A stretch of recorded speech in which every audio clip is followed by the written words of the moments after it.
Hello everyone, আসসালামু আলাইকুম। সবাই কেমন আছেন? আশা করি ভালো আছেন। আলহামদুলিল্লাহ আমিও ভালো আছি।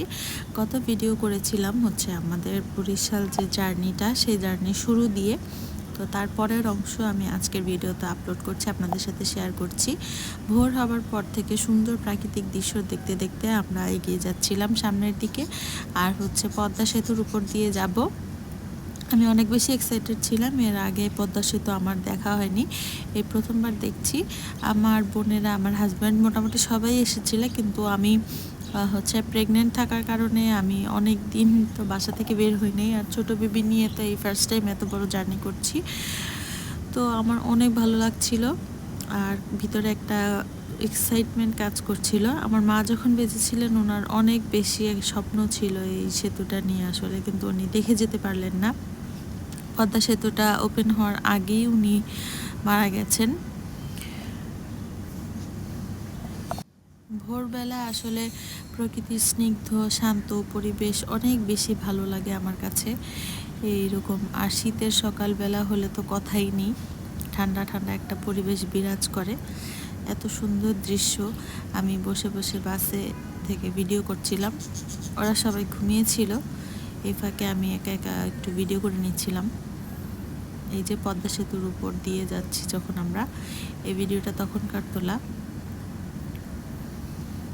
বাসটা অনেক বেশি কমফোর্টেবল ছিল আর অনেক বড় বাস ছিল, যে কারণে আমরা একটু আরামেই গিয়েছি বলতে গেলে।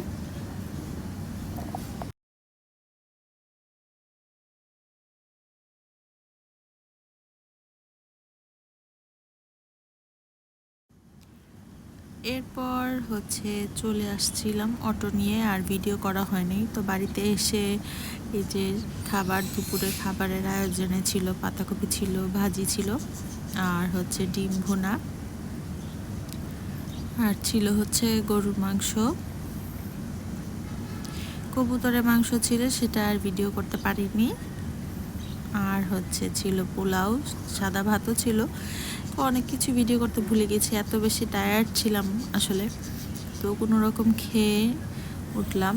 আর এই যে আমার ছেলে, ওকে আগে খাইয়ে দিয়েছিলাম, ওর খাওয়া শেষ করে ও খেলতে চলে গিয়েছে।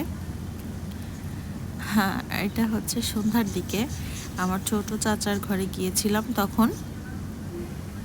এই হচ্ছে আমার ভাইয়ের ছেলে, ওরা খেলাধুলা করছিল একসাথে। ওরা যখন বড় হবে ইনশাল্লাহ তখন ভিডিওগুলো দেখবে, মনে থাকবে ওদের, এই জন্য সুন্দর করে ভিডিও করে রেখে দিচ্ছি। আর এই যে আমার ছেলে জীবনে প্রথমবার মাটির চুলার রান্না দেখলো এত কাছ থেকে, দেখে খুব অবাক হয়েছে। এখন সে বলছে, আম্মু আমি একটু করব, আমিও চুলা জ্বালাবো। তো আমি আবার বলছিলাম এটা অনেক কঠিন কাজ বাবা, তুমি পারবে না। না, সে শুনেন না কিছুতেই, দেখবে।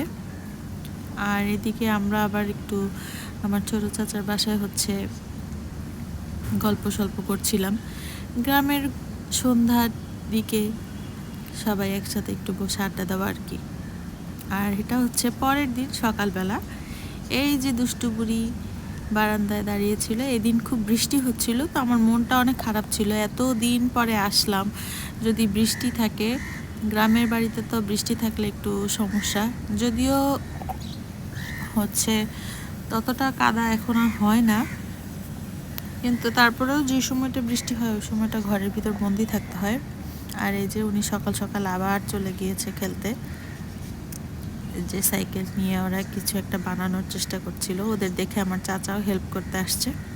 আর এই যে ওনার বাবাকে দেখে কি খুশি আসছে। তো একটা ছবি তুলে রাখলাম, মাশাল্লাহ। আর এনার তো দুষ্টুমির কোনো শেষ নেই। আসলে শহরে তো বাচ্চারা বন্দি থাকে, তো গ্রামের একটু খোলা জায়গা পেয়ে তার খুশির সীমা নেই, অনেক দুষ্টুমি করেছে।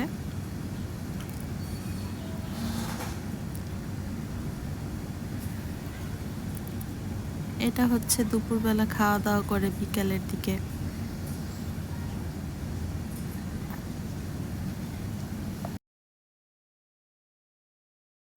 পৃথিবীতে সবাইকে আসলে একদিন ছেড়ে চলে যেতে হয়। সবাই ভিডিওগুলো আমি করে নিয়ে এসেছি, কে কতদিন থাকে তো বলা যায় না, এক সময় ভিডিওগুলো থেকে যাবে। তখন বের করে দেখতে পারবো, বা আমার বাচ্চারা যদি বড় হয় ততদিন যদি ভিডিও চ্যানেলটি থাকে তাহলে ওরাও দেখতে পারবে। তো সবাই দোয়া করবেন আমাদের জন্য, আল্লাহ যেন আমাদেরকে ভালো রাখে, সুস্থ রাখে।